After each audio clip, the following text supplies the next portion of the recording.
Well, the man behind the biggest Ponzi scheme ever now wants out of prison. Bernie Madoff is asking to be released so he can die at home. Scott Cohen, of course, followed every turn in the Madoff scandal, and he joins us now with more. And I guess what is a very sick Bernie Madoff, Scott, who says he wants out of prison. Is there any chance that's going to happen?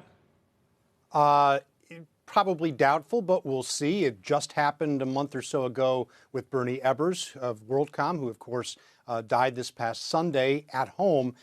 Bernie Madoff did admit to running that massive Ponzi scheme, and now he says he wants out of prison only about 140 years earlier. One victim I spoke with last night said that Bernie Madoff has chutzpah, and it's hard to argue with that. He first revealed to me in 2014 that he had stage 4 kidney disease and that he was foregoing dialysis rather than prolonging his life. Now he is 81 years old and apparently near the end. According to his new attorney, Brandon Sample, who specializes in getting elderly inmates out of prison, Madoff has end-stage kidney disease and should be allowed to die with the support and comfort from the remaining loved ones that he has. In the motion to Judge Denny Chin, the same judge who sentenced Madoff to 150 years, Sample writes, Madoff has expressed remorse for his crimes. Now, over 10 years of incarceration later, and after with less than 18 months to live, Madoff humbly asks the court for a modicum of compassion.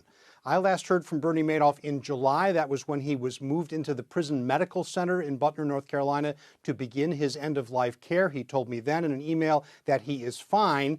He has since told the Washington Post that he has suffered from his mistakes, and he wants to be able to get out and see his grandchildren and explain to them what happened. Guys? Yeah, it's quite the story, Scott, and I'm sure that you've been in contact with many of the victims. And aside from having chutzpah, I'm sure there's a few comments that are not ready for prime time, things you cannot say on live national television from some of these victims hearing that Madoff would like to get out of jail. Yeah, and you know, in this lengthy court filing, he takes a similar tack and actually cites this case of Bernie Ebbers.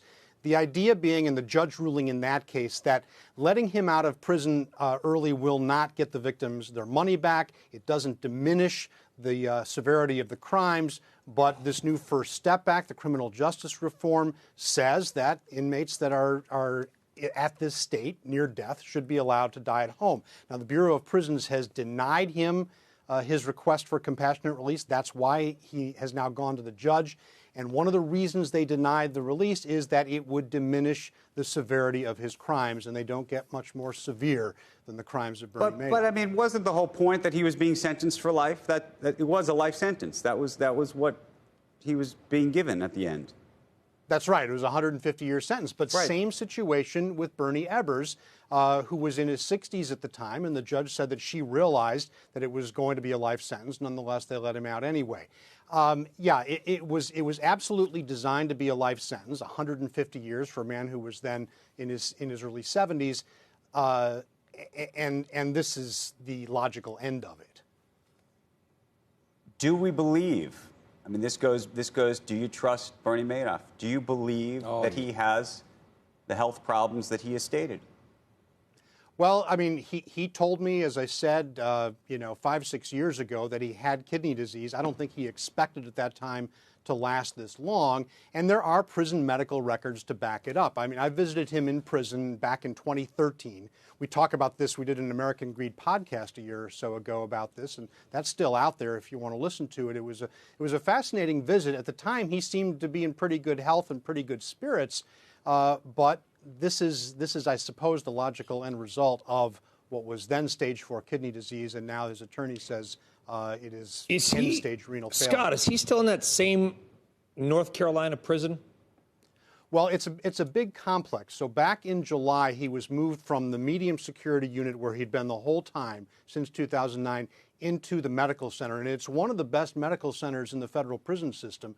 And he actually was admitted there for palliative care, for end-of-life care.